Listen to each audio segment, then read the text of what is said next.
Amb l'esport no s'hi juga. Poseu en risc el talent i els èxits d'un país. Ja n'estem farts.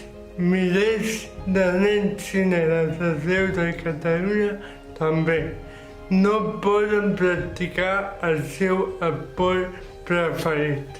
L'esport és segur. Ho hem demostrat amb protocols, mesures de seguretat i un índex de casos molt baix. Necessitem entrenar dins de les instal·lacions esportives de clubs i gimnasos.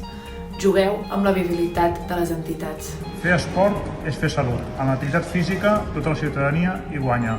És fortalesa i és la millor manera per combatre el virus.